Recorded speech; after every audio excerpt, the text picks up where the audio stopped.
हरिनाम संकीर्तन की जय, समवेत भक्त वृंद की जय, श्री श्री गुरु गौरांग की जय, श्रीमद् भागवतम की जय। Those you are washing water, they can come.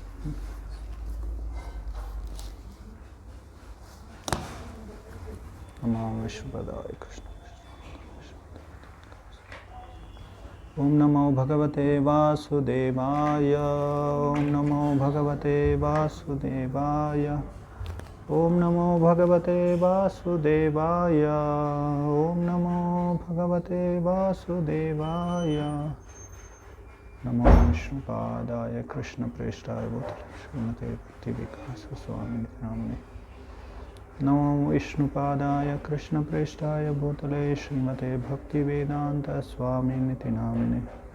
नमस्ते सारस्वते देवे गौरवाणी प्रचारिणे, निर्विशेष शून्यवादी पाश्चात्य देशतारिणे।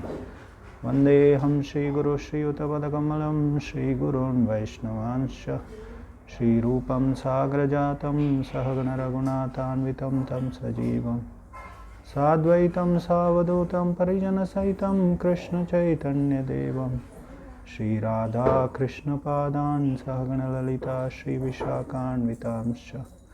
जय श्री कृष्ण चैतन्य प्रभु नित्यानंद, श्री अद्वैत गदाधर श्रीवासदि गौर भक्तवृंद। हरे कृष्णा कृष्ण कृष्ण हरे हरे, हरे राम राम राम हरे हरे। हरे कृष्ण। हिंदी में बोलना है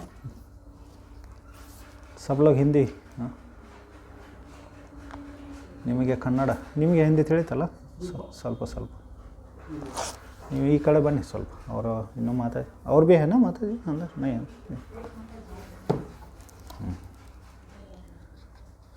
ಹರೇ ಕೃಷ್ಣ. ಸೊ ಇವತ್ತು ಹಿಂದಿ ಒಳಗೆ ಮಾಡಿಬಿಡೋ. ನಿಮಗೆ ತಿಳಿತೆ ಸ್ವಲ್ಪ ಸ್ವಲ್ಪ. तो अभी 4 तारीख को नरसिम्हा चतुर्दशी है, भगवान नरसिम्हा देव का आविर्भाव दिन। भगवान नरसिम्हा, ये रूप कैसा है? नर मतलब मनुष्य और सिंह, आधा मनुष्य और आधा सिंह, या जो सर से ऊपर जो है वो सिंह का मुख है और नीचे मनुष्य नर मनुष्य का रूप है। ಕೂಡಿಲೆ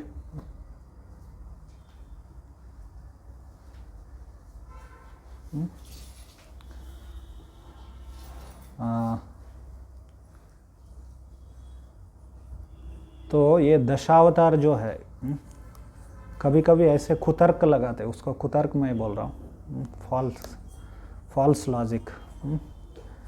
ऐसा कुतर्क लगा रहे हैं कि ये दशावतार क्या कर रहे हैं, डार्विन्स थ्योरी को, Darwinian evolution of life, Darwin का जो विकास का जो सिद्धांत है, यहाँ पर भी बैठ सकते हैं।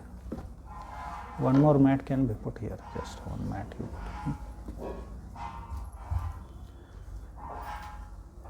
डार्विन का विकास का सिद्धांत है, just put here in the front, till here it can come.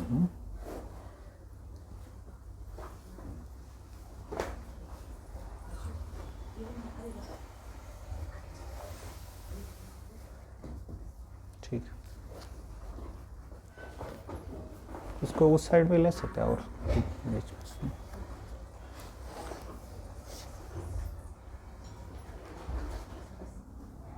आज इलेक्शन कुछ तो है या क्रिकेट मैच है? कोई नहीं।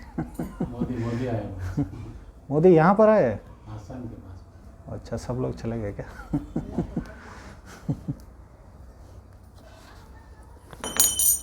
इस देश में कितने सारे इलेक्शन होते हैं, हर समय कुछ ना कुछ कहीं ना कहीं इलेक्शन होता ही रहता है। कितने सारा पैसा खर्च हो जाता है, समय व्यर्थ हो जाता है।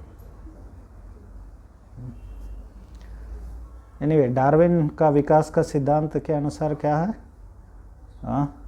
सभी जीव जातियों का जो सृष्टि नहीं हुआ, एक ही समय पर उनका जन्म नहीं हुआ या सृष्टि नहीं हुआ, तो धीरे धीरे धीरे धीरे धीरे एक के बाद वो अनादिकाल में वो क्या हो गए, प्रकट हो गए, ऐसे वो कहते हैं।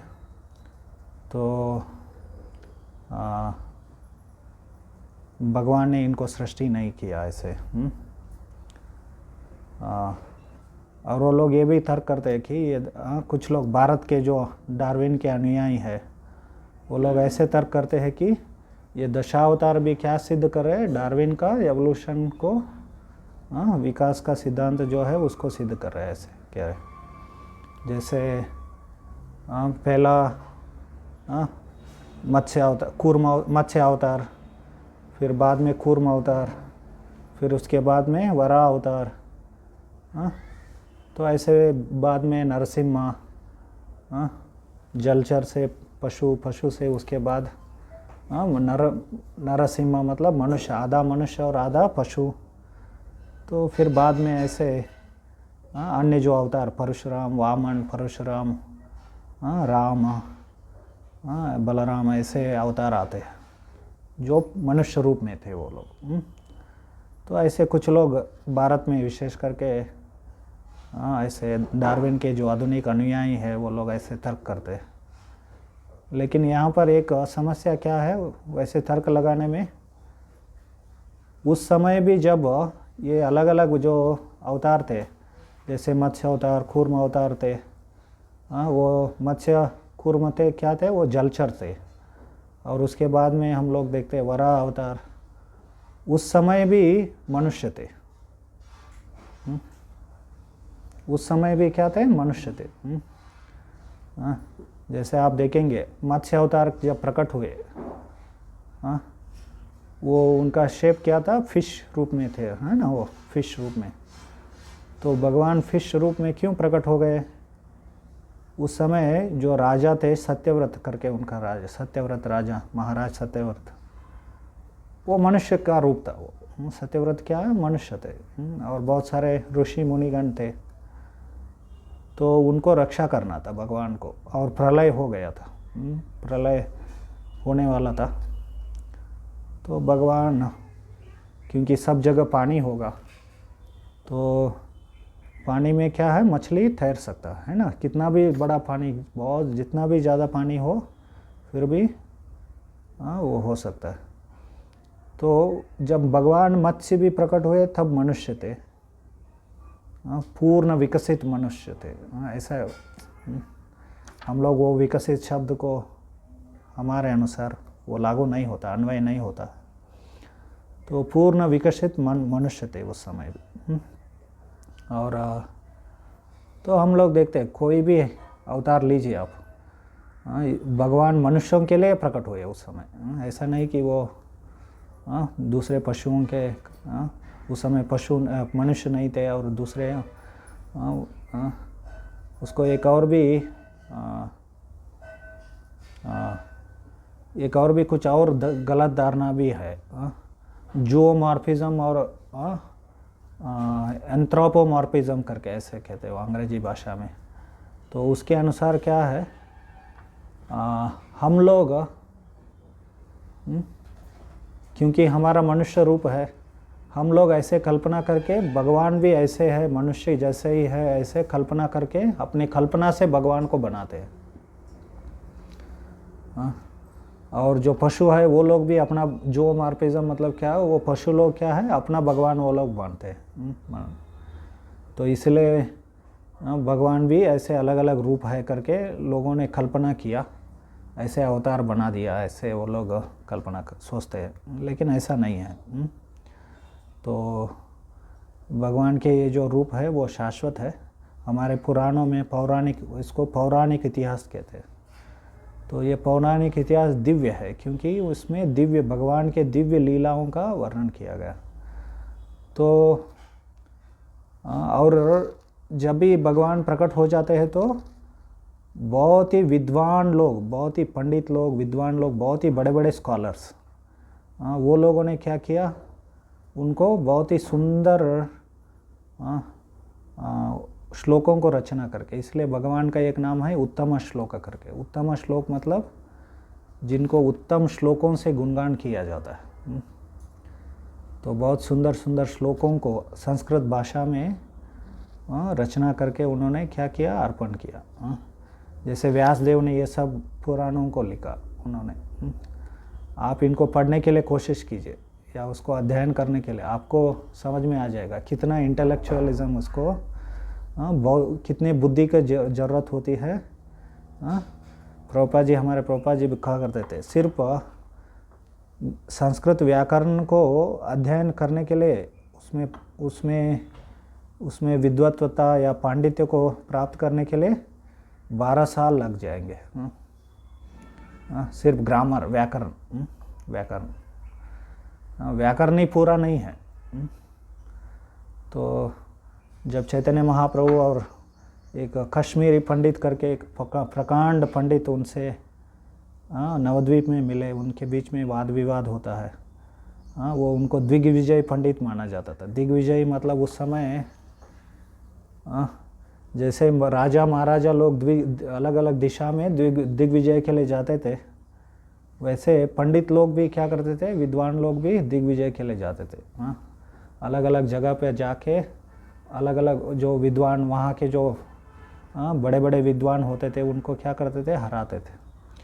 तो अभी हम सब लोगों को इनके बारे में ज़्यादा जानकारी नहीं है, क्योंकि स्कूल कॉलेज में भारत का जो धार्मिक, दार्शनिक और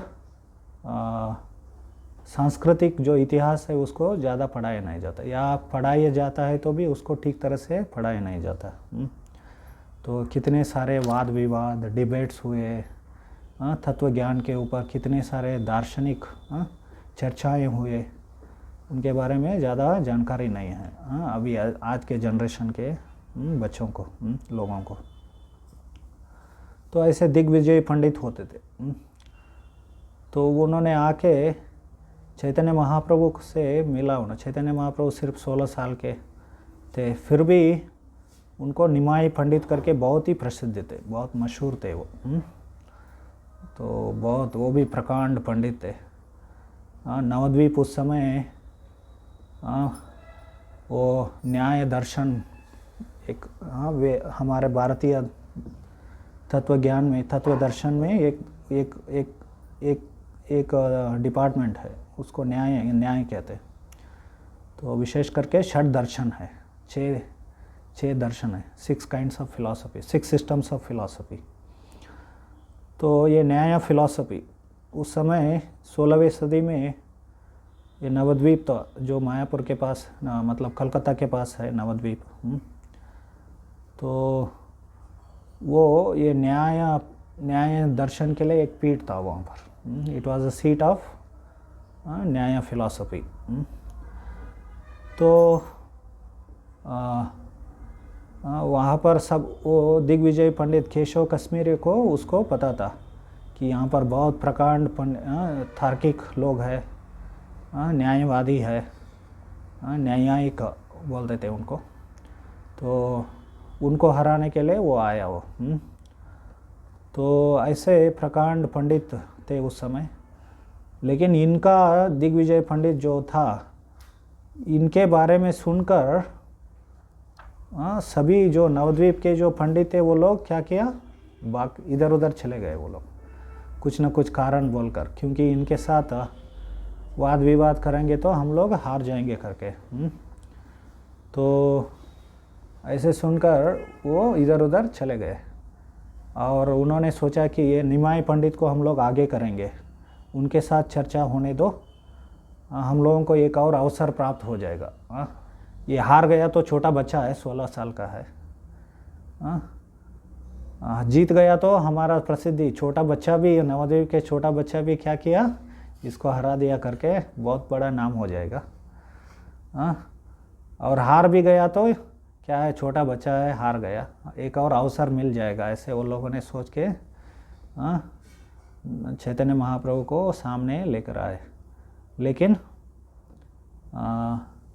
लेकिन हम लोग देखते हैं, वो जब पहली बार मिलते हैं तो वो केशव कश्मीरी बहुत गर्व से वो कहता है, ओ निमाय पंडित, तुम्हारे बारे में मैंने सुना है, हाँ तुम व्याकरण पढ़ाते हो ऐसे।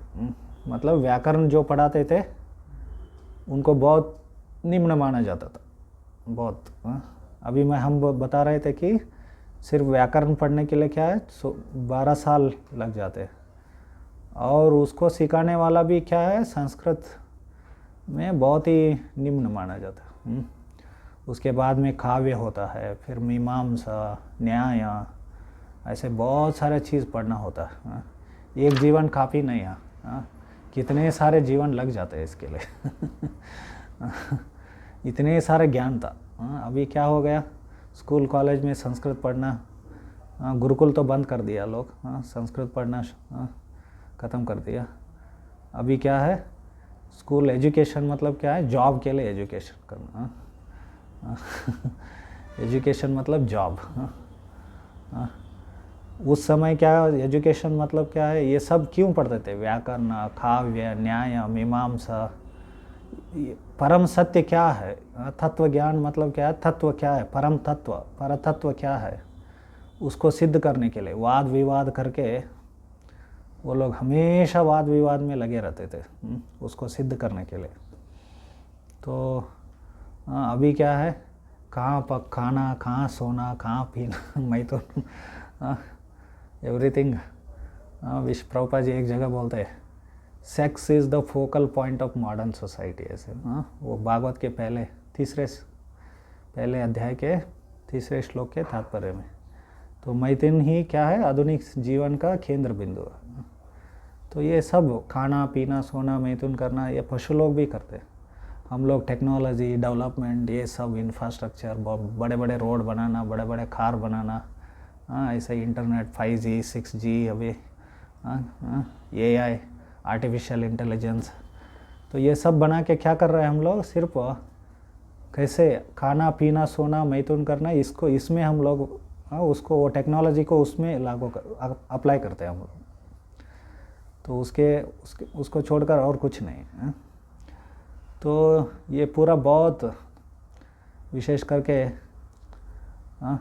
अभी बहुत सारे लोग हिंदुत्व बोलते हैं, लेकिन वो लोगों को भी कुछ पता नहीं है हमारे हिंदू धर्म या संस्कृति, सनातन धर्म या वैदिक धर्म क्या है कर। तो ये सब ज्ञान वो लोगों ने ये सब बहुत सारा बुद्धि, मतलब कहने का अर्थ क्या है, पहले ज़माने में भी बहुत डेवलप्ड सिविलाइजेशन था, ऐसा नहीं कि विकास हुआ। वो स्कूल कॉलेज में वो क्या बोलते हैं उसको, स्टोन एज मैन, बच्चों को सिखाया जाता है कि पहले वो लोग जंगल में रहते थे, पत्थर से शिकार करते थे। हिंदी में क्या बोलते हैं उसको, स्टोन एज मैन को, कन्नड़ निम्म शिलायुगद मनुष्य, शिलायुगद मनुष्य, पता नहीं ना। तो ऐसे तो वो लोग स्टोन एज मैन, पत्थर, फिर बाद में वो लोगों ने कैसे क्या बोलते, पाषाण युग के मनुष्य, ऐसे कुछ, पाषाण युग के मनुष्य। तो ये सब गलत है, बस सब गलत है। फिर वो लोगों ने क्या किया, कैसे पत्थर को मार के अग्नि, आग लगाने सीख लिया उन्होंने। धीरे धीरे खेती करना शुरू किया। अभी हम लोग जो है बहुत प्रगतिशील लोग हैं ऐसे।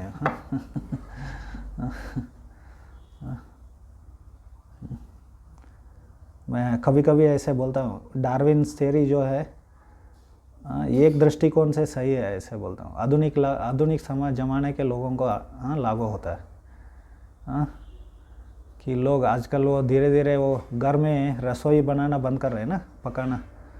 सब लोग ऑर्डर करते हैं, जोमेटो, स्विगी, स्विगी करके,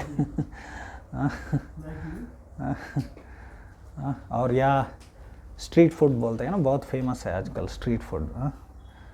इधर उधर रास्ते के ऊपर, hunting for money and gathering food and eating.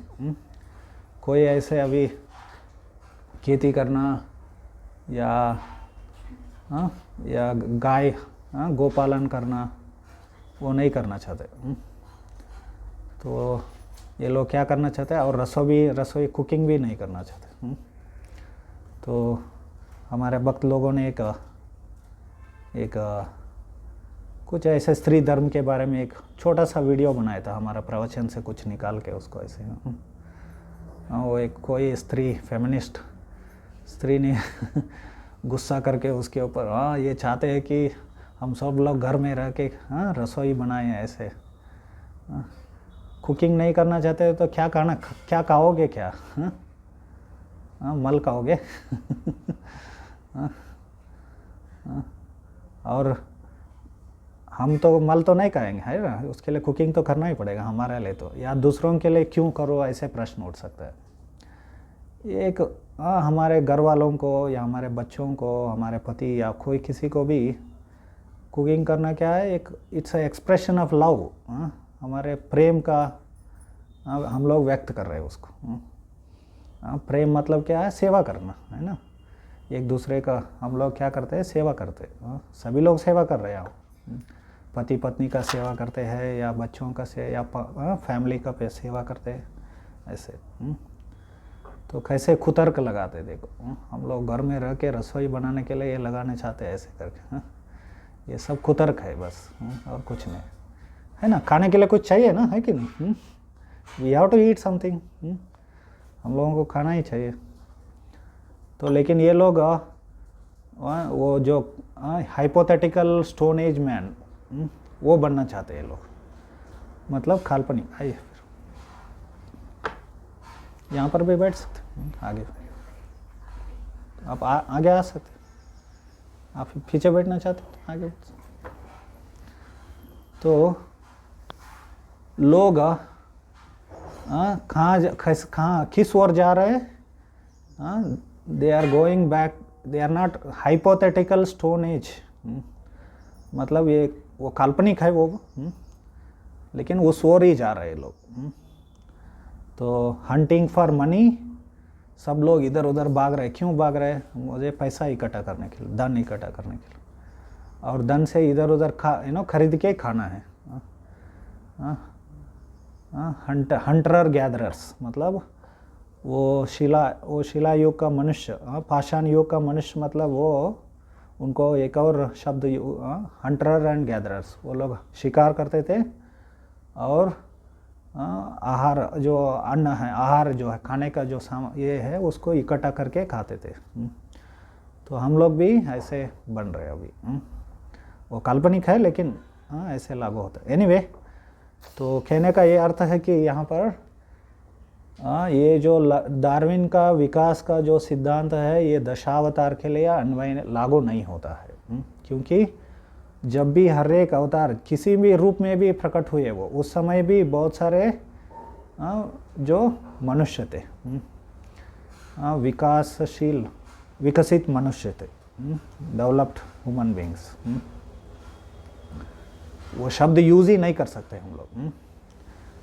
जैसे आधुनिक विज्ञान में एक और चीज़ है कि before big bang there was no time, मतलब बिग बैंग होने से पहले टाइम नहीं था, ऐसे वो लोग कहते हैं। लेकिन पहले शब्द उपयोग कर सकते हैं क्या उसके लिए?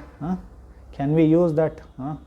There was no time before और आफ्टर, वहाँ पर समय ही नहीं था। बिफोर आफ्टर कहाँ से आता है? इसलिए काल क्या है, वो शाश्वत है। भगवद गीता के अनुसार क्या है? काल शाश्वत है। और चक्र है। चक्र मतलब काल चक्र हम लोग बोलते हैं ना हमारे, तो वैदिक संस्कृति में चक्र मतलब आरंभ कहाँ होता है और अंत कहाँ होता है। एक सर्कल में व्हाट इज स्टार्टिंग पॉइंट और एंडिंग पॉइंट होता है क्या सर्कल में? कोई नहीं ना। तो ऐसे काल भी क्या है? ये युगों का चक्र है, चलता रहता है, चलता रहता है, चलता रहता है, कभी ख़त्म नहीं होता। अहम ये वाक्षय कालो, ऐसे भगवान भगवद गीता में कहते। तो मैं कभी ख़त्म नहीं होता, अक्षय काल। क्या बोल रहे? हाँ, ऐसे।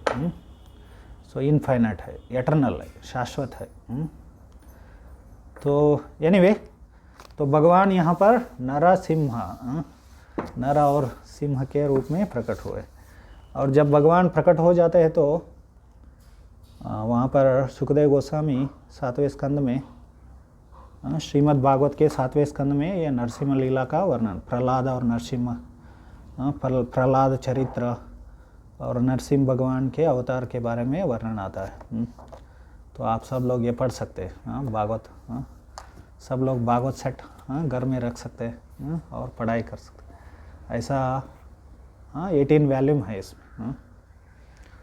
तो अलग अलग वॉल्यूम में क्या आता है, भगवान के अलग अलग, जैसे 8वें स्कंद में वामन देव के बारे में वर्णन आता है, 3रे स्कंद में वराह भगवान के बारे में आता है, मत्स्य अवतार भी 8वें स्कंद में, 8वें स्कंद में बहुत सारे अवतारों का वर्णन आता है।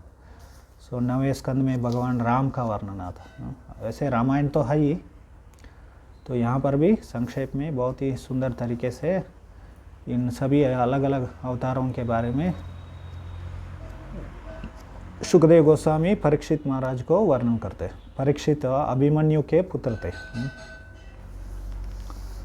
तो अभिमन्यु आप जानते हैं ना, अर्जुन के पुत्र अभिमन्यु थे। तो अभिमन्यु तो युद्ध में उनका मृत्यु हो जाता है। तो ऐसे अलग अलग भागवत के अलग अलग स्कंदों में तो ये सभी लीलाओं का वर्णन करते हैं। 7वें स्कंद में यहाँ पर वर्णन करते हैं। तो जब सुखदेव गोस्वामी नरसिंह भगवान प्रकट हुए तो वो बार बार उन्होंने अद्भुतम रूपम ये शब्द को उपयोग करते हैं। बहुत ही अद्भुत रूप था ये। सो भगवान सिंह और नर मनुष्य के रूप में प्रकट हुए। आधा सिंह और आधा नर मनुष्य के रूप में प्रकट हुए। तो बहुत ही अद्भुत रूप था ये। और एक और चीज़, जब भी भगवान ऐसे अलग अलग रूपों में आते हैं कि हम ऐसा सोचना नहीं चाहिए कि एक सामान्य क्या है, सामान्य पशु है इस भौतिक संसार के पशु। तो उनका रूप क्या है, हमेशा दिव्य होता है, अलौकिक होता है। दिव्य और अलौकिक मतलब क्या है, तो ये पंचभूतों से जो हमारा शरीर बनता है, अस्थायी शरीर, जिसमें 6 प्रकार के विकार होते हैं। 6 प्रकार के विकार मतलब क्या, वो जन्म लेता है, फिर उसके बाद में वो बढ़ता है, बड़ा हो जाता है, फिर कुछ समय कुछ अन्य वस्तुओं का उत्पादन करता है या जन्म देता है, दूसरे चीज़ों को उत्पादन करता है, फिर कुछ समय रहता है, फिर धीरे धीरे वो जीर्ण हो जाता है, फिर अंत में मर जाता है। तो ये भौतिक शरीर है। 6 ट्रांसफॉर्मेशंस बोलते हैं इसको। तो ऐसे 6 परिवर्तन होते हैं हमारे शरीर में, है ना। हम लोग जन्म लेते हैं, फिर धीरे धीरे हम लोग मतलब ये शरीर, आत्मा में ये 6 प्रकार के विकार नहीं होते, ऐसे परिवर्तन नहीं होते। आत्मा शाश्वत है, हम भी शाश्वत है। तो लेकिन हमारे शरीर, क्योंकि हम लोग ये भौतिक शरीर धारण करते हैं भौतिक संसार में आके, तो ये परिवर्तन होता रहता, 6 परिवर्तन। तो ये भौतिक संसार में भौतिक जो भी शरीर है, तो जब भगवान प्रकट हो जाते हैं तो ऐसे पंचभूतों से बना हुआ शरीर वो धारण नहीं करते, वो अपने मूल दिव्य रूप में। और ये जो भी अवतार आते हैं यहाँ पर, वो शाश्वत वो आध्यात्मिक लोक में हमेशा विद्यमान रहते हो। वो उनका ही अलग अलग लोक होता है। ये यहाँ पर जो अयोध्या भगवान प्रकट हुए थे, आध्यात्मिक लोक में भी अयोध्या है। तो ऐसे भगवान के असंख्य रूप है और वहाँ पर भी असंख्य लोक होते हैं और वो उनके भक्तों के साथ रहते हैं, वो लीला करते रहते हैं वहाँ पर। तो जो भी लीला है यहाँ पर, वैसे हिरण्यकशिपु वैसे असुर नहीं रहते वहाँ पर असुर लोग नहीं रहते वहाँ पर। तो उनके भक्त रहते हैं, उनके भक्तों के साथ उनका लीलाएं चलते रहते हैं हमेशा। तो जैसे भगवान 5,000 साल यहाँ पर प्रकट हुए कृष्ण, वो ब्रज में बहुत सारे लीलाएं किया उन्होंने, मथुरा, वृंदावन में, द्वारका में। तो वो सब लीलाएं हमेशा चलते रहते हैं। सिर्फ वो असुरों को मारने की जो लीला है वो नहीं रहता, उसको भौम लीला कहते हैं। सिर्फ ये भौतिक संसार में होता है वो, क्योंकि आध्यात्मिक जगत में असुर नहीं रहते, वो शुद्ध भक्ति ही रहते वहाँ पर। जब हम लोग शुद्ध भक्त बन जाते हैं भगवान के, फिर वापस जाते हैं भगवान के पास। तो ये अद्भुत रूप है, अलौकिक दिव्य रूप में भगवान नरसिम्हदेव प्रकट हो जाते हैं। तो हम उसको जब नरसिम्हा चतुर्दशी आएगी तो 3-4 दिन में हम लोग उसके बारे में चर्चा करेंगे, भगवान नरसिम्हदेव के रूप के बारे में। तो आज मैं सोच रहा था कि कुछ वैसे डिटेल में हम लोग चर्चा नहीं कर सकते। तो जब भगवान नरसिम्हदेव प्रकट हुए, अलग अलग देवी देवताएं क्या किया उन्होंने, भगवान को प्रार्थना करते। तो जैसे हम लोग देखते हैं भगवद गीता के 11वें अध्याय में, भगवद गीता का 11वां अध्याय क्या है, विश्वरूप। अर्जुन को क्या किया, भगवान कृष्ण ने विश्वरूप को दिखाया। तो 10वें अध्याय में भगवान अपने विभूति और शक्तियों का वर्णन करते हैं, और कैसे इस संसार में जो भी विशेष चीज़ है, विशेष व्यक्ति, चीज़ या वस्तु है, वो मुझे प्रतिनिधित्व करता है। वो एक मेरा एक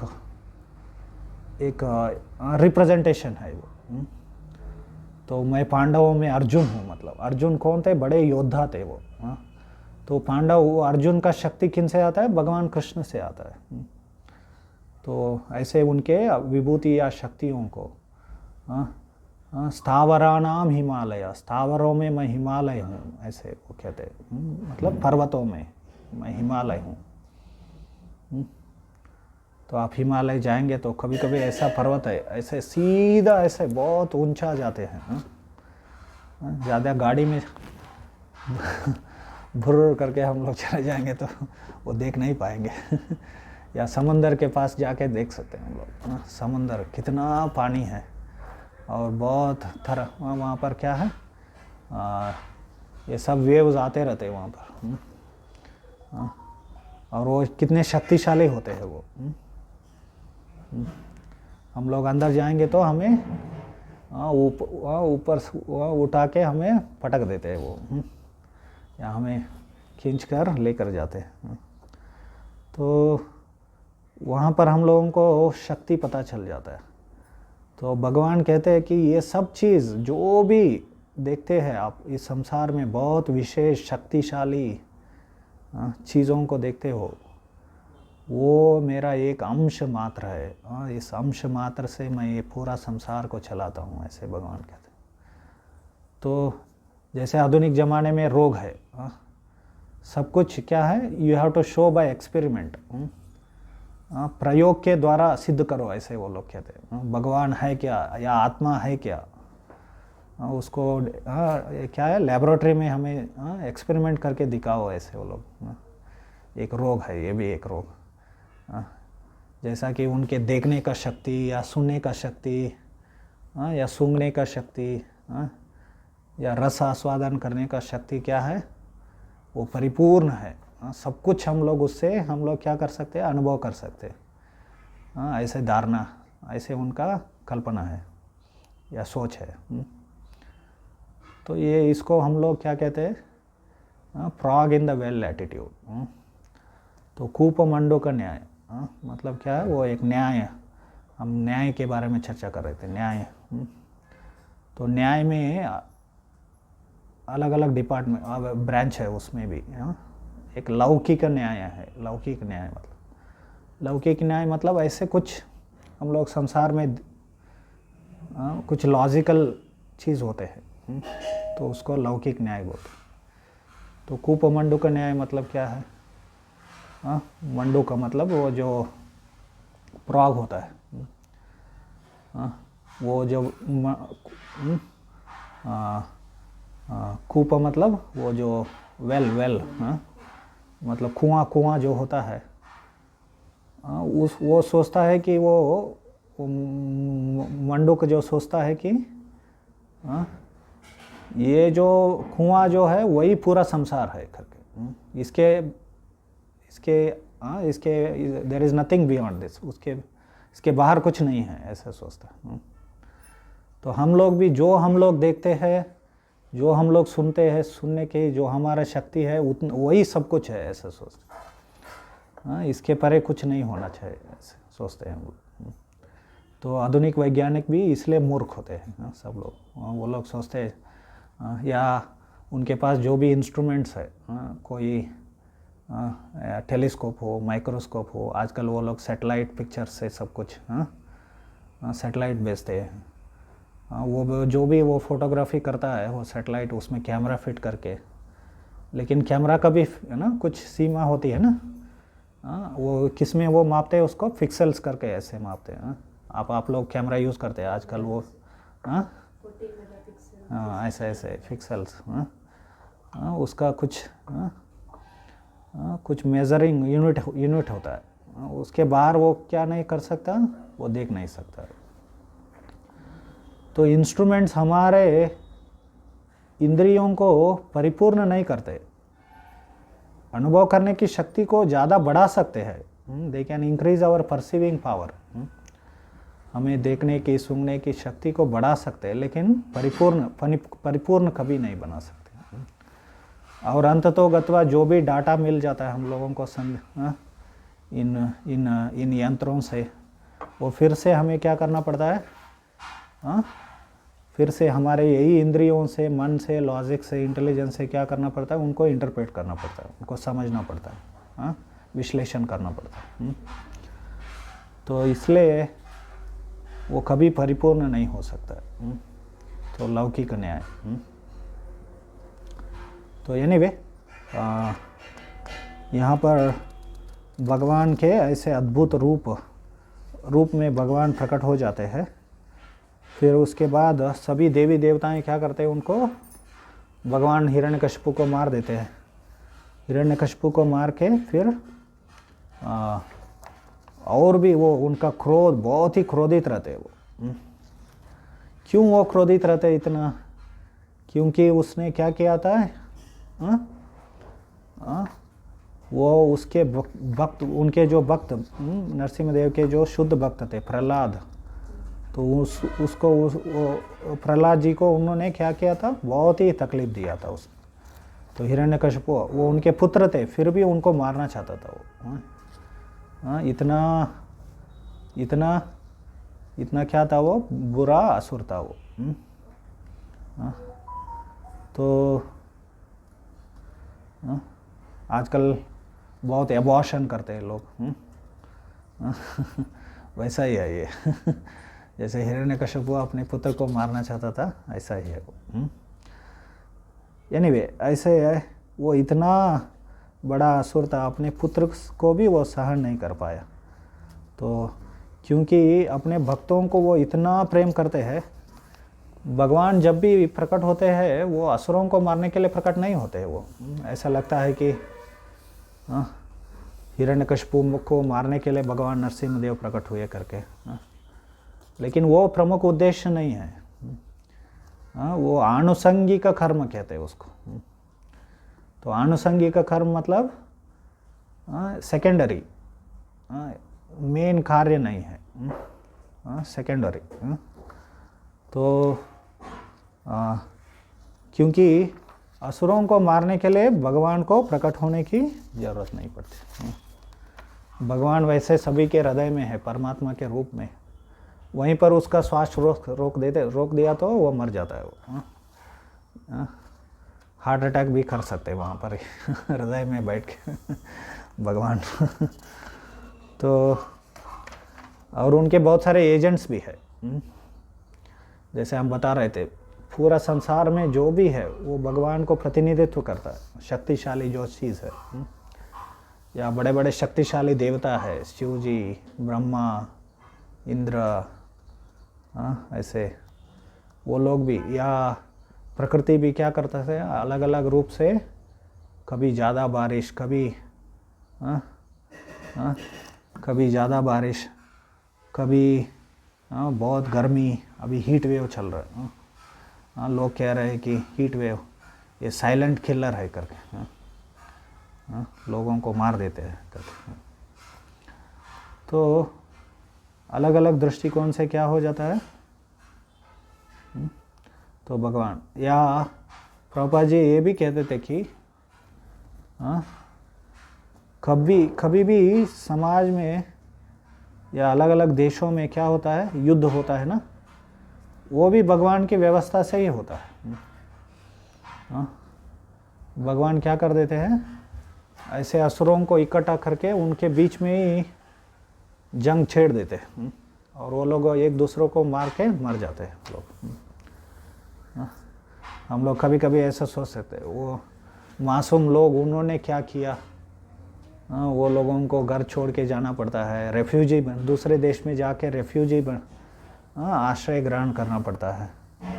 वो लोगों ने क्या किया था ऐसे, लेकिन यहाँ पर कोई मासूम नहीं रहता। और इतने सारे पशुओं को हत्या करके खाते हैं लोग। कौन मासूम है ना, हु इज़ इनोसेंट। तो मासूम कौन है, सब लोग पापी होते। और विशेष करके आधुनिक समाज में कोई पुण्य नामक कोई चीज़ ही नहीं रहता। हमारे एक वरिष्ठ भक्त बोल रहे थे, आधुनिक समाज में कोई पुण्य है मतलब इधर उधर थोड़ा गौ सेवा हो रहा है बस, और कुछ नहीं। वही पुण्य मतलब वही है। क्यों? क्योंकि कोई कुछ न कुछ, जैसे हमारे महेंद्र सिंह जी एक बार बोल रहे थे हम लोग सीधा बिजनेस भी करना चाहते हैं तो वो बिजनेस के संबंधित जो लोग होते हैं उनको क्या करना पड़ता है, पार्टी देना पड़ता है ना। तो ऐसे क्या हो जाता है, हम लोग पाप में फंस जाते हैं हम लोग। क्योंकि सब लोग पापी समाज पापों से, पापी लोगों से भरा हुआ है, हम उनके साथ रहना पड़ता है उनको। इसलिए प्रभुपाद जी चाहते थे कि भक्त लोगों का अलग सा कम्युनिटी होना चाहिए, अलग सा ही कम्युनिटी होना चाहिए, अलग अलग गांव होना चाहिए, धीरे धीरे अलग शहर होना चाहिए, अलग अलग देश होना चाहिए। प्रभुपाद जी मायापुर में एक अलग देश ही बनाना चाहते थे। हम लोग अपना ही करेंसी बनाएंगे, उसको हम लोग चैतन्य करेंसी बोलेंगे ऐसे। और वो currency it will be backed up by real gold. ऐसा नहीं कि आजकल जो बहुत सरकारी लोग क्या करते हैं, वो लोग ऐसे नोट छाप के, अभी छापने की ज़रूरत भी नहीं है नोट्स। अभी बैंक में एक नंबर आपका एक और एक प्लास्टिक कार्ड आपका संपत्ति क्या है, एक प्लास्टिक कार्ड, उसमें जो नंबर प्रिंट करके आपको एक प्लास्टिक कार्ड देते हैं वही आपका संपत्ति है। तो ऐसा नहीं है संपत्ति मतलब। तो ये सब चीटिंग है, गवर्नमेंट चीटिंग, भ्रष्टाचार रोकेंगे करके बहुत बड़ा बड़ा भाषण देते हैं लोग, वही भ्रष्ट सिस्टम चलाते हैं लोग। ये सब बैंकिंग, करेंसी, सब चीटिंग है, आप लोगों को सिर्फ गुमराह करते हैं लोग। और 1922 या 24 में हेनरी फोर्ड करके आप जानते हैं, वो फोर्ड कार्स आते हैं ना, उसका मालिक, उसने ही शुरू किया था, वो ऑटोमोबाइल रेवोल्यूशन किया उसने अमेरिका में। तो उसने कहा था एक बार, जिस दिन लोगों को समझ में आ जाएगा, उसका ऑटोबायोग्राफी है उसमें है वो एक्चुअली, जिस दिन लोगों को समझ में आ जाएगा कि ये बैंकिंग और करेंसी सिस्टम कैसे चलती है, उसी दिन क्या हो जाएगा, देयर विल बी रेवोल्यूशन, मतलब there will be revolution, there will be civil war हो जाएगा। तो लेकिन लोग ज़्यादा समझते नहीं ये सब इकोनॉमिक्स वगैरह। तो ऐसे ही चलते रहते हैं, जैसे सीप मेंटालिटी। तो एनीवे वो अलग बात है कि तो भगवान हिरण्यकशिपु को मार देते हैं फिर भी उनका क्रोध कभी कम नहीं होता, क्योंकि वो बहुत प्रेम करते थे अपने प्रहलाद, अपने भक्त से। तो उनकी प्रसन्नता के लिए भगवान प्रकट हो जाते। तो असुरों को मारने के लिए भगवान प्रकट नहीं होते। वो अनुसंगिक, वो अपने भक्तों को प्रसन्न करते करते वो भी कार्य कर देते भगवान। तो इतना गुस्सा हो गए थे भगवान, इतना गुस्सा हो गए थे कि यहाँ पर आ जाए।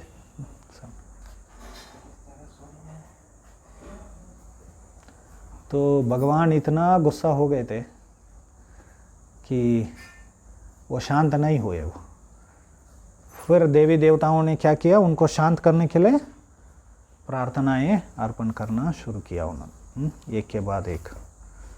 तो मैं थोड़ा एक दो कुछ प्रार्थनाएं पढ़ लेता हूँ।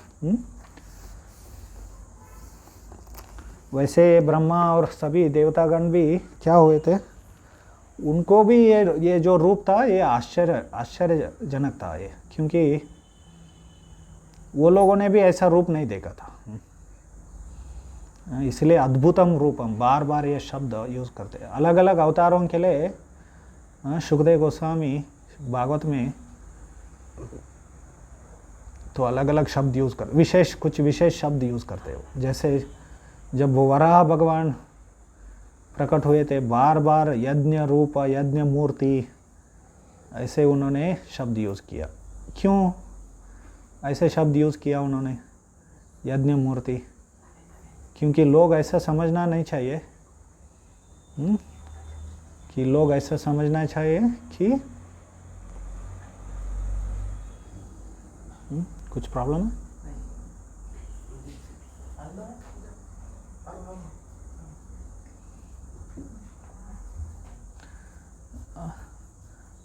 कुछ पानी वगैरह चाहिए तो दे सकते। मैं क्या बोल रहा था, तो वराह भगवान के बारे में वो बार बार यज्ञ रूप, यज्ञ मूर्ति, यज्ञ पुरुषः, ऐसे शब्द यज्ञ से संबंधित यूज़ करते हैं। क्योंकि सामान्यतः वराह मतलब शुकर रूप मतलब क्या है, लोग उसको बहुत तुच्छ समझते हैं ना। तो लोग ऐसा सोचना नहीं चाहिए कि ये भगवान भी सामान्य शुकर है करके। यज्ञ मतलब क्या है, यज्ञ में यज्ञ कौन करते हैं? ब्राह्मण लोग, बहुत ही शुद्ध ब्राह्मण लोग, बहुत सारा प्रशिक्षण लेके, बहुत सारे शुद्धता का नियमों को पालन करके क्या करना पड़ता है, तो यज्ञ करना पड़ता है। नहीं तो यज्ञ का जो फल है वो नहीं मिलता है। तो ऐसे शुद्धता, बहुत शुद्धता का बहुत पालन करना पड़ता है विशेष करके यज्ञ में। तो ये बताने के लिए कि भगवान का जो रूप है बहुत ही शुद्ध है, पवित्र है, बहुत मतलब अलौकिक है, दिव्य है। तो इसलिए वो शब्द उन्होंने यूज़ किया। तो और नरसिंहदेव के बारे में बार बार वो अद्भुत रूप का शब्द को वर्णन कर उपयोग करते हैं। वो बहुत ही अद्भुत रूप था। लेकिन देवी देवता क्या हुए, ये रूप को देखकर आश्चर्यचकित हुए वो लोग। फिर भी उनके जो क्रोध है उसको शांत करने के लिए वो प्रार्थनाएं अर्पण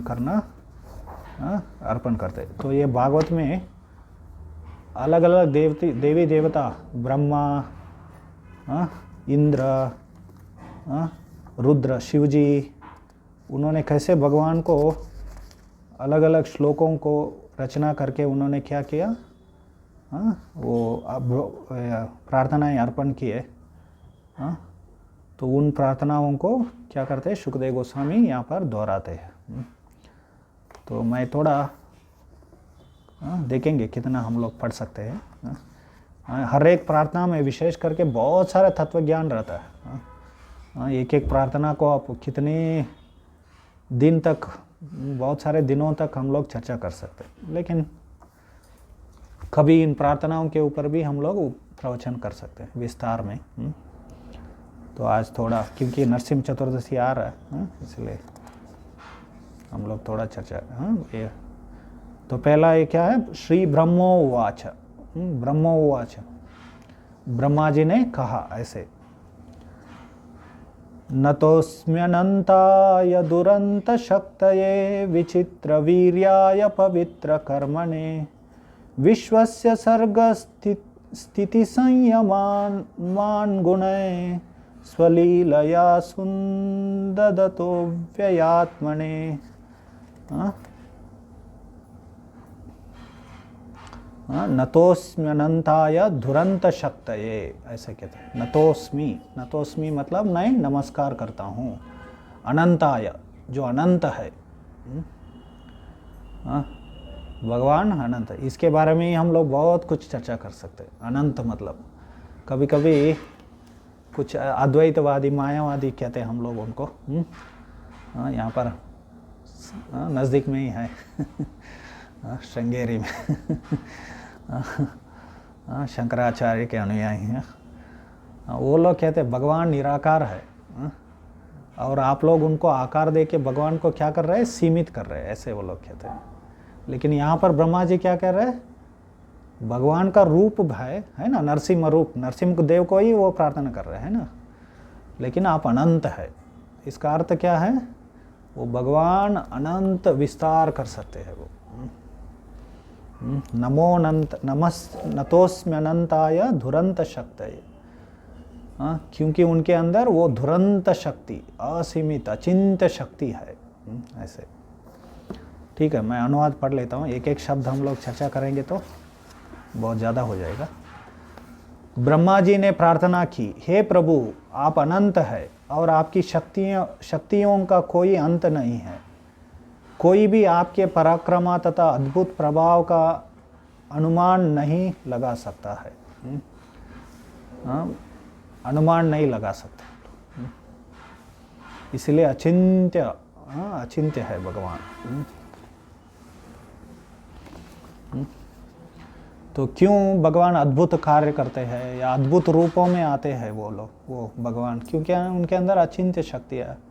हम लोग कल्पना भी नहीं कर सकते, उतना शक्तियाँ होते हैं उनके अंदर।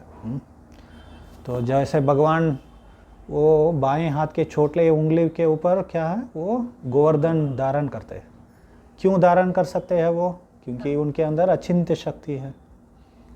तो अचिंत्य शक्ति नहीं समझेंगे तो क्या हो जाएगा, ये सिर्फ एक दंत कथा, एक माइथोलॉजिकल स्टोरी बन जाता है। ये माइथोलॉजिकल स्टोरी नहीं है। ये बार बार ये शब्द माइथोलॉजी यूज़ करते हैं लोग, बदमाश लोग। कुछ पढ़ा नहीं, कुछ सीखा नहीं कुछ अध्ययन नहीं किया, कुछ स्टडी नहीं किया, या सही गुरु के पास जाके समझा नहीं है, लेकिन बड़े बड़े ऐसे शब्द यूज़ करते हैं जब ये भगवान के लीलाओं के संबंध में। कोई भी आपके पराक्रम तथा अद्भुत प्रभाव का अनुमान नहीं लगा सकता, क्योंकि आपके कर्म कभी माया द्वारा दूषित नहीं होते। आप भौतिक गुणों से सहज ही ब्रह्मांड का सृजन, पालन तथा संसार करते हैं, लेकिन तो भी आप अव्यय बने रहते हैं। अतः मैं आपको सादर नमस्कार करता हूँ। तो यहाँ पर वो कहते हैं कि भौतिक गुणों से सहज ही ब्रह्मांड का, तो सृष्टि करना भगवान को ज़्यादा मुश्किल का कार्य नहीं है, बहुत ही आराम से, आसानी से भगवान कहते हैं। विश्वस्य सर्ग स्थिति संयमान गुणैः, सर्ग स्थिति, सर्ग मतलब सृष्टि करना, स्वलीला संदतो व्यय आत्मने, ऐसे कह रहे। ये ब्रह्मा जी का प्रार्थना है, क्योंकि ब्रह्मा जी क्या है, इस पूरा सृष्टि में पहले जीव थे, वो पितामह कहते हैं उनको। ब्रह्मा जी को पितामह क्यों कहते हैं, शिव जी उनके पुत्र है। शिव जी वो कहाँ कैसे प्रकट हुए थे, उनके माते से प्रकट हुए थे। तो ब्रह्मा जी के क्रोध का रूप है वो शिव जी है। जब ब्रह्मा जी क्रोधित हो गए, वो क्रोध शिव जी के रूप में ऐसे प्रकट हो गया। वैसे शिव जी का भी शाश्वत रूप है, वो शिवलोक है, वहाँ पर शिवलोक में वो सदाशिव के रूप में हमेशा रहते हैं, तो वो अलग बात है। तो ब्रह्मा जी तो पहले जीव थे इस संसार में, भौतिक ब्रह्मांड में, तो इसलिए उन्होंने प्रार्थना किया।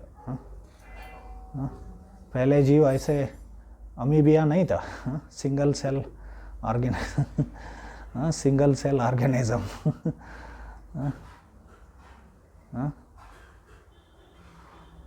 सिंगल सेल ऑर्गेनिज्म बाद में क्या हो गया, मल्टी सेलुलर ऑर्गेनिज्म ऐसे कुछ हुआ। ऐसे ठीक है।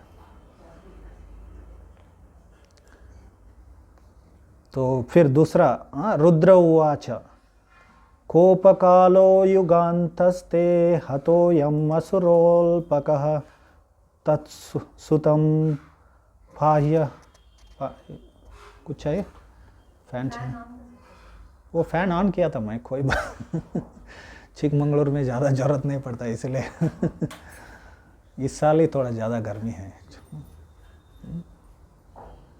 थोड़ा और बढ़ा सकते, एक और बढ़, या ऐसे ठीक है। कोपका श्री रुद्र उवाच, मतलब ब्रह्मा, ये शिव जी का प्रार्थना है ये। शिव जी ने कहा कोपकालो युगान्तस्ते हतोऽयम् असुरोल्पकः तत्सुतं पाह्युपसृतं भक्तं ते भक्तवत्सलः। शिव जी ने कहा कल्प का अंत ही आपके क्रोध का समय होता है। क्योंकि आप देखिए ये प्रार्थना कैसे, ब्रह्मा जी ने जब प्रार्थना किया वो सृष्टि के संबंध में प्रार्थना किया उन्होंने। अभी शिव जी प्रार्थना किसके संबंध में कर रहे हैं, प्रलय के संबंध में, कल्प के अंत में। कल्प मतलब उसका अलग अलग अर्थ भी है, ब्रह्मा जी के दिन का अंत होता है या ब्रह्मा जी के जीवन का अंत, दोनों को भी कल्प कहते हैं। तो सामान्यतः ब्रह्मा जी के एक दिन को कल्प कहते हैं, कभी कभी उसको ब्रह्मा जी के जीवन से भी, तो उसका भी भगवद गीता में वर्णन आता है, ब्रह्मा जी का आयु कितना है करके, हम उसको कभी और चर्चा करेंगे, या हम लोगों ने पहले चर्चा कर चुके हैं। कल्प का अंत ही आपके क्रोध का समय होता है, क्योंकि कल्प के अंत में क्या हो जाता है, सब प्रलय हो जाता है। वो शिव जी ही करते हैं उसको। तो वो ब्रह्मा जी की, भगवान के क्रोध का समय है। अब जबकि यह नगण्य असुर हिरण्यकशिपु मारा जा चुका है, हे भक्तवत्सल प्रभु कृपा करके उसके पुत्र भक्त प्रहलाद महाराज की रक्षा करे, जो आपके निकट पूर्ण शरणागत भक्त के रूप में खड़ा हुआ है। तो वो लोगों ने, देवी देवता ने क्या किया, वो प्रहलाद को आगे किया उन्होंने, क्योंकि उनके लिए भगवान प्रकट हुए थे ना, ऐसे। फिर इंद्र के यहाँ पर प्रार्थना, श्री इंद्र उवाच प्रत्यानित परम भवतत्रायतन्न स्वभाग दैत्याक्रांतहृदय कमलं तद्ग्रहं प्रत्यबोधि कालग्रस्तं कियदिदम् अहो नात शुश्रूषतां ते मुक्तेस्तेषां नहि बहुमत नारसिंहा परय किम। राजा इंद्र ने कहा, हे परमेश्वर आप हमारे उद्धारक तथा रक्षक है। आपने दैत्य से हमारे वास्तविक यज्ञ भाग को लौटाया है, जो वास्तव में आपके है। तो कभी कभी यहाँ पर थोड़ा ये टेक्निकल शब्द वगैरह आते हैं, यहाँ पर यज्ञ, आप धीरे धीरे जब ये पढ़ेंगे या सुनेंगे तो ये सब आसान हो जाएंगे। तो सामान्यतः यज्ञ, यहाँ पर यज्ञ के संबंध में प्रार्थना कर रहे हैं। तो आप देखेंगे तो ये अलग अलग प्रार्थनाएं अलग अलग विषयों को लेकर आती है, है ना। पहला सृष्टि का विषय था, दूसरे में संहार का या प्रलय का विषय था, अभी यज्ञ के बारे में विषय आता है। तो कभी कभी नास्तिक लोग, विशेष करके पाश्चात्य देश में जो एथिस्ट होते हैं, वो लोग वहाँ के जो धर्म मतलब वहाँ पर जो रिलीजन होता है, इस्लाम और क्रिश्चियनिटी, वो लोग उनको निंदा करते हैं नास्तिक लोग। तुम लोग जो भी कुछ भी समझना है तो आप लोग क्या करते हो, भगवान को लेकर आ जाते हो, गॉड क्रिएटेड, वहाँ पर ख़त्म हो जाता है पूरा। वहाँ पर कोई चर्चा, बौद्धिक जो विश्लेषण जो है वो वहीं पर रुक जाती है। तो इसलिए आप लोग क्या करते हो, भगवान को लेकर आके सब कुछ सभी जो ज्ञान का नाश अंत कर देते हो, ऐसे वो लोग कहते हैं। लेकिन भगवान क्योंकि वो अनंत है, असीमित है, उनके संबंध में जो चर्चा का जो विषय भी क्या है, असीमित होता है। तो हम लोग निरंतर चर्चा कर सकते हैं भगवान के बारे में। अभी 1 घंटे में हम लोगों को मुश्किल हो जाता है। आजकल तो लोगों को ऐसे नीचे बैठने का भी आदत नहीं होता है।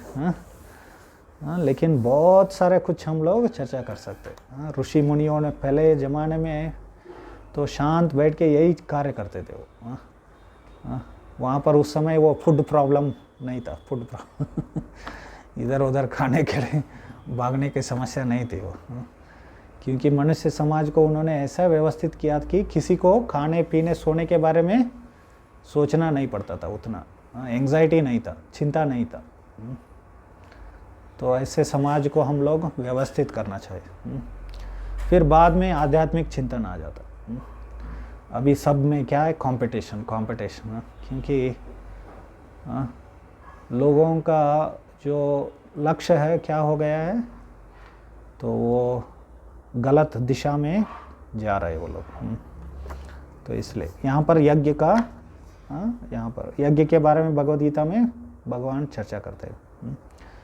तो देवी देवताओं की प्रसन्नता के लिए मनुष्य यज्ञ करते, और उस यज्ञ से देवी देवताएं प्रसन्न होकर वो लोग क्या करते हैं, हम लोगों को सभी जो आवश्यकता है, पानी, जो भी आवश्यकताएं हैं, हमें वो प्रदान करते हैं।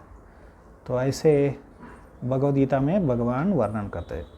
तो आप हमारे उद्धारक तथा रक्षक है। आपने दैत्य से हमारे वास्तविक यज्ञ भाग को लौटाया है, जो वास्तव में आपका है। अंत तो यज्ञ किसके लिए? यज्ञो वै ही विष्णु हूँ। भगवान विष्णु की प्रसन्नता के लिए यज्ञ किया जाता है। चूँकि असुर राज हिरण्यकश्यपु अत्यंत भयानक था, अतः आपके स्थायी निवास हमारे हृदय में उसके द्वारा परास्त किए जा चुके थे।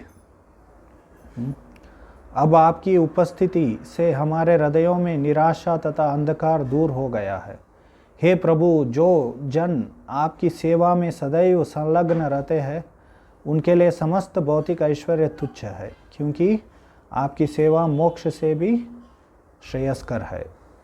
वे जब मोक्ष की भी चिंता नहीं करते तो काम, अर्थ तथा धर्म के विषय में क्या कहा जाए। तो ऐसे उन्होंने विशेष करके यज्ञ से संबंधित प्रार्थना उन्होंने अर्पण किया। फिर उसके बाद श्री ऋषय उवाच, ऋषिगण, ये कौन ऋषि थे? ये सप्त ऋषि। तो उन्होंने यहाँ पर प्रार्थना की। तम नस्तप परमात्मा तयदात्म तेजो ये नादम आदिपुरुष आत्मगतं ससर्क्त तद्विप्रलुप्तम् अमुनाद्य शरण्यपाल रक्षा गृहीत वपुषा पुनरन्वमंस्ताः। वो कहते हैं अभी सभी उपस्थित ऋषियों ने उनकी इस प्रकार स्तुति की। हे प्रभु, हे शरणागतों के पालक, हे आदि पुरुष, आपने हमें पूर्व में जिस तपस्या की विधि का उपदेश दिया है वह आपकी ही आध्यात्मिक शक्ति है। तो सामान्यतः ऋषि मुनिगण किस में लगे रहते हैं? तपस्या में लगे रहते हैं। तो वो तपस्या करने के लिए भगवान का भी आप आगे आए तो वो तपस्या करने के लिए भी क्या होता है? भगवान का ही शक्ति चाहिए। कभी कभी हम लोग ऐसा सोचते हैं ना, उपवास करेंगे आज करके, निर्जला करेंगे करके, थोड़ा देर में क्या हो जाता है? मुश्किल हो जाता है। तो इसलिए यहाँ पर ऋषि मुनिगणों ने क्या किया? आपकी कारण, आपके शक्ति के कारण ही हम लोग तपस्या कर पा रहे, ऐसे वो प्रार्थना कर रहे। और उसके बारे में आपने ही उपदेश दिया था तो ये विशेष करके नर नारायण ऋषि का वो याद करते, क्योंकि वो तपस्या की नर नारायण ऋषि ने सिखाया था। तो ऐसे इस दैत्य ने आप अपने क्रियाकलापों से इसी तपस्या को रोक सा रखा था, किंतु आप अब हम लोगों की रक्षा करने हेतु तो आप जिस नृसिंहदेव के रूप में प्रकट हुए हैं उसे तथा इस असुर को मारने से तपस्या के विधि का फिर से अनुमोदन हुआ है। भगवान फिर से तपस्या को स्थापना किया। श्री पितरौ उवाच श्रद्धानिनोति बुभुजो प्रसभं तनूजैर्दत्तानि तीर्थसमये प्यपिभत्तिलाम्बु तस्योदरान्नख विधिर्नवपाद य अर्चत तस्मै नमो नृहरे। ये अखिल धर्म गोप्त्रे। पितृलोक के निवासियों ने प्रार्थना किया। पितृलोक, तो यहाँ पर भूअरलोक, भूलोक, भूअरलोक, स्वर्गलोक, ऐसे भूअरलोक में एक जगह पितृलोक है। तो ये भी एक हम लोग टेलीस्कोप से या सैटेलाइट से उसको देख नहीं सकते। पितृलोक के निवासियों ने प्रार्थना की, हम ब्रह्मांड के धार्मिक नियमों के पालन करता। तो इनको कैसे समझना चाहिए अलग अलग लोगों को? जैसे एक इंजीनियर को एक बिल्डिंग में कहाँ क्या है सब पता रहता है ना, क्योंकि उसने डिज़ाइन किया उसको। जैसे भगवान ने ये सृष्टि करते हैं, सृष्टि के बाद वो स्वयं भगवान क्या करते हैं, ये वेद का ज्ञान देते हैं, वेद ज्ञान। तो ऐसे हमें ये सभी लोगों के बारे में और उनके निवासियों के बारे में समझना चाहिए। आजकल वो इसरो या नासा वो लोग क्या करते हैं, कुछ सैटेलाइट्स वगैरह भेजते हैं, वो लोग उससे समझने के लिए कोशिश करते हैं, लेकिन वो हमेशा वो कुएं में मंडूक के समान ही रहते हैं वो लोग। कूपा मंडूक, हम लोग उसको अंग्रेजी में कहते हैं डॉक्टर प्रॉग्स कहते हैं हम लोग। वो हमेशा डॉक्टर प्रॉग ही रह जाते हैं वो लोग, क्योंकि वो कुएं से बाहर कुछ समझ नहीं पाएंगे वो लोग कभी भी। उसके लिए अलग अलग ज्ञान की अलग मार्ग की ज़रूरत होती। तो वो वेद शास्त्र से आता है। पितृलोक के निवासियों ने प्रार्थना की, हम ब्रह्मांड के धार्मिक नियमों के पालन करता भगवान श्री नरसिंहदेव को सादर नमस्कार करते हैं। आपने उस असुर हिरण्यकशिपु को मार डाला है, जो हमारे श्राद्ध के अवसर पर हमारे पुत्रों पौत्रों द्वारा अर्पित बलि को छीन कर खा जाता था और तीर्थ स्थलों पर अर्पित की जाने वाले तिलांजलि को पी जाता था। हे प्रभु, आपने इस असुर को मारकर अपने नाखूनों से इसके पेट को चीर करके उसमें से समस्त चुराई हुई सामग्री निकाल ली है, अतएव हम आपको सादर नमस्कार करते हैं। तो भगवान नरसिंहदेव ने क्या किया, अपने नाखूनों से हिरण्यकशिपु चीर करके, वो एक्चुअली वो हेतड़े क्या बोलते हैं उसको, दैट स्मॉल हाथड़े, हाँ स्मॉल इंटेस्टाइन, उसको निकाल के भगवान माला पहन ले। इतना गुस्सा था वो हिरण्यकशिपु के ऊपर। भगवान भी भूल गए वो क्या कर रहे कर। फिर सिद्धों ने, सिद्ध उवाच, ये सिद्धलोक, सिद्धलोक मतलब क्या है, ये ब्रह्मलोक है। वो ब्रह्मलोक के निवासियों ने प्रार्थना किया, यो ने गतिम योग सिद्धम असाधु रहार्षिद योग तपोबलेन नानाधर्पम थम न कर विदधार तस्मै तुभ्यम। एक्चुअली ये श्लोक नहीं है, एक्चुअली ये एक मंत्र है। ये तस्मै तुभ्यम प्रणतास्मो नृसिंह। सिद्धलोक के निवासियों ने प्रार्थना की, हे भगवान नरसिंहदेव, हम लोग सिद्ध लोकों के निवासी होने के कारण 8 प्रकार की योग सिद्धियों में स्वतः सिद्ध होते हैं, तो भी हिरण्यकशिपु इतना ये हम लोग जब योगाभ्यास करते हैं, अष्टांग योग का पालन करते हैं, तो हमें 8 सिद्धियां मिल जाते। ये भौतिक शक्तियाँ, मटेरियल पावर्स बोलते हैं इसको अनिमा, अनिमा, लगिमा, महिमा, ऐसे 8 सिद्धियाँ। अनिमा मतलब बहुत छोटा हो जाना, महिमा मतलब बड़ा हो जाना। जैसे रामायण में आप लोग देखते हैं ना, हनुमान जी करते हैं ऐसे, उनके अंदर भी ये शक्तियाँ। हमें इनको भक्ति योग करने से, भगवान की कृपा से ये शक्तियाँ मिल जाते, लेकिन हम लोगों को इसमें इंटरेस्ट नहीं है। अपने आप हम लोग जब धीरे धीरे बढ़ जाते हैं आगे, तो हम लोगों को ये शक्तियाँ प्राप्त हो, उसको अलग से अष्टांग योग करने की ज़रूरत नहीं है। और ये मटेरियल पावर्स, इसमें कुछ ज़्यादा आध्यात्मिक कुछ नहीं है, ठीक है। लेकिन ये सिद्ध लोक के निवासियों को अपने आप वो प्राप्त हो जाते हैं। हम लोग सिद्ध लोक के निवासी होने के कारण 8 प्रकार की योग सिद्धियों में स्वतः सिद्ध होते हैं। तो भी हिरण्यकशिपु इतना धूर्त था कि उसने अपने बल तथा तपस्या से हमारे समस्त शक्तियाँ छीन ली थी। इस प्रकार वह अपने योग बल के प्रति घमंडी हो गया था। अब आपके नखों से इस दुष्ट का वध हो जाने के कारण हम आपको सादर नमस्कार करते। भगवान नरसिंह देव हिरण्यकशिपु को अपने नाखूनों से क्या किया था उन्होंने वो हिरण्यकशिपु को मार दिया था, क्योंकि हिरण्यकशिपु का एक वर मिला था उसको ब्रह्मा जी से, क्या कि जीवित अस्त्र, जीवित या मृत अस्त्र, कोई भी अस्त्र से मुझे मारना। तो ये नाखून क्या है, जीवित भी है और ये मृत भी है। हम लोग काटते हैं ना उसको, है ना, वो मृत भी है। तो ऐसे भगवान ने उनको नाखूनों से काट दिया, फाड़ दिया था। फिर विद्याधर उवाच विद्यां पृथक् धारणयानुराद्धं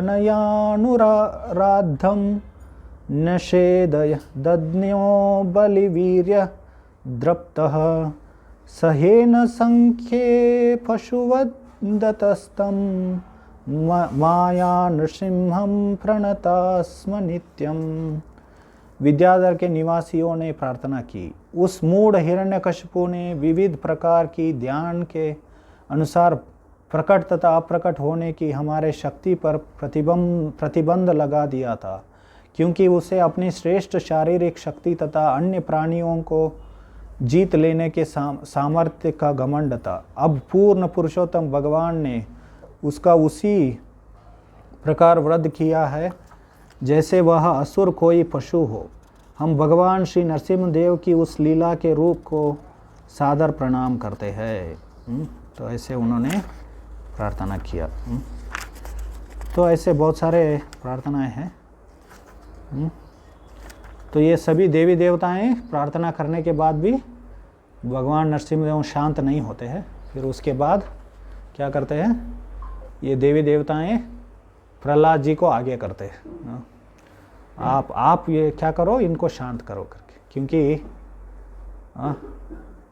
भगवान नरसिंहदेव प्रहलाद के लिए प्रकट हुए थे। वो लक्ष्मी देवी से भी प्रसन्न नहीं होते। लक्ष्मी देवी भी कहते हैं मुझे भी ये, मैं कभी देखा नहीं ये रूप, ऐसे कहते हैं। वो भी भयभीत हो गई थी। तो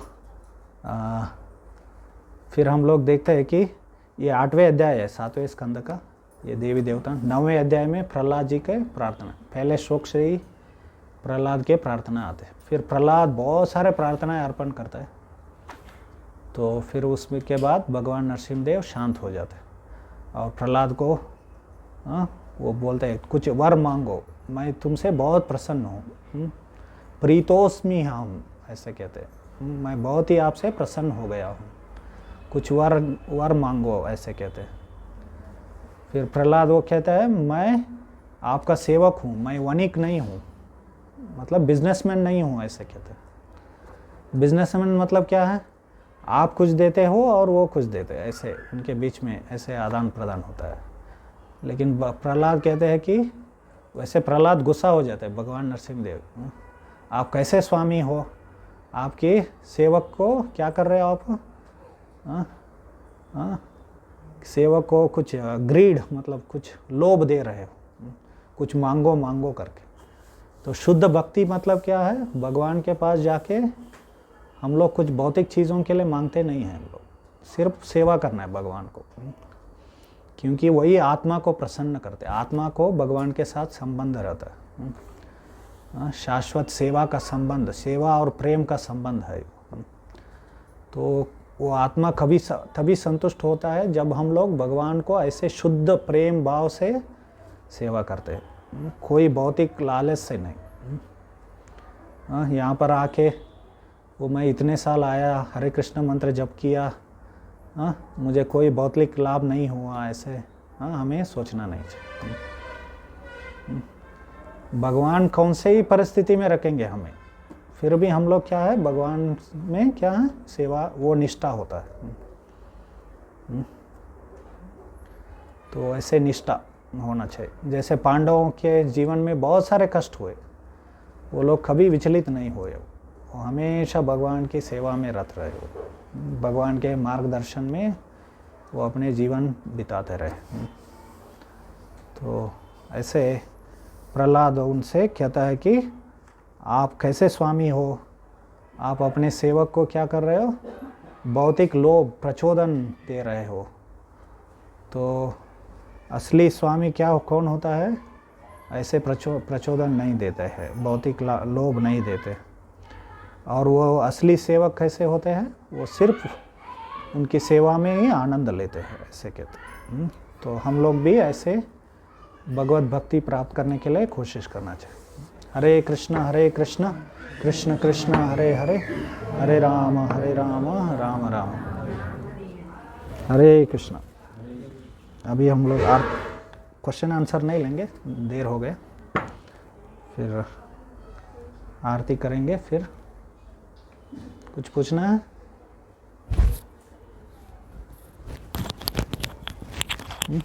ठीक है, तो कीर्तन फिर बाद में प्रसाद। हरे